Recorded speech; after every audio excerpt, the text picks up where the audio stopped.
माँ, ये बारिश का मौसम आता ही क्यों है? बार बार छत से टपक रहा पानी चूल्हे को बुझाए जा रहा है। ऐसे कैसे मैं खाना बनाऊं?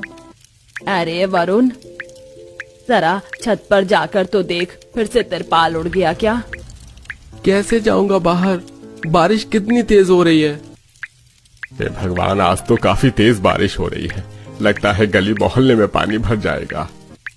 आप तो पूरे भीग गए हैं। आखिर गए कहाँ थे आप सुबह से? संजय भाई साहब है ना, उन्हीं के साथ बैंक गया था। कुछ दिनों में हमारी बिटिया की शादी है। अब रूखी सूखी थोड़ी ना शादी करेंगे अपनी इकलौती बिटिया की। बैंक की तरफ से हमारा लोन पास हो गया है। 4 साल का समय मिला है लोन चुकाने का।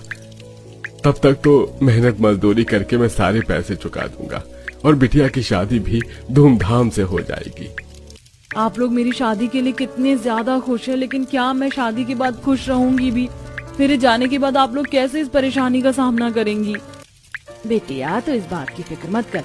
इतने बड़े घर में शादी करके जा रही है तू, वहाँ बस खुश रहना। बहुत परेशानी झेल ली तूने, यहाँ की परेशानी छोड़, अपने नए जीवन के बारे में सोच। समय गुजरता है और गरीब परिवार की बेटी मधु की महलों जैसे अमीर ससुराल में शादी हो जाती है और आज मधु की पहली रसोई की रस्म होती है। बहू, समधन जी ने बताया था तुम खाना काफी बढ़िया बनाती हो, तो आज तुम मेरा मनपसंद मलाई कोफ्ता और चाप बनाओ। भाभी, मेरा तो गर्मा गर्म फार्म हाउस पिज्जा खाने का मन कर रहा है, और आप साथ में पिंक सॉस पास्ता भी। मेरे लिए तो आप ग्रिल मशरूम विद हलूमी बनाना। मेरा तो लजानिया खाने का मन है, तो तुम मेरे लिए लजानिया बनाओ, और हाँ, थोड़ा सा चीज एक्स्ट्रा कर देना।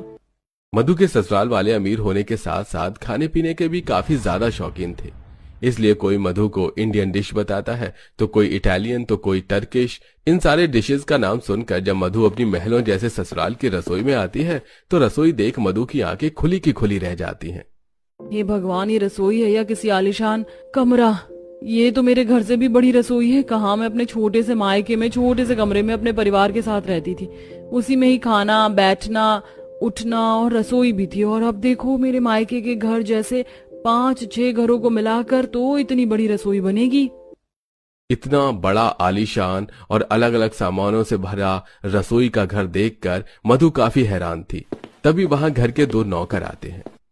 गुड मॉर्निंग मैडम, हम इस घर के सर्वेंट हैं और बड़ी मैडम ने हमें आपकी मदद के लिए भेजा है। ये तो मेरी पहली रसोई की रस्म है, तो तुम लोग मेरी क्यों मदद कर रहे हो? क्योंकि आप इस घर में नई है, आपको यहाँ की चीजों के बारे में अच्छे से जानकारी नहीं है। बड़ी मैडम ने कहा है कि आपको कोई परेशानी ना हो। दोनों नौकर मधु की पहली रसोई का खाना बनाने में उसकी मदद करने लगते हैं। यहाँ सिलबट्टा कहाँ रखा है? मुझे मसाला पीसना है।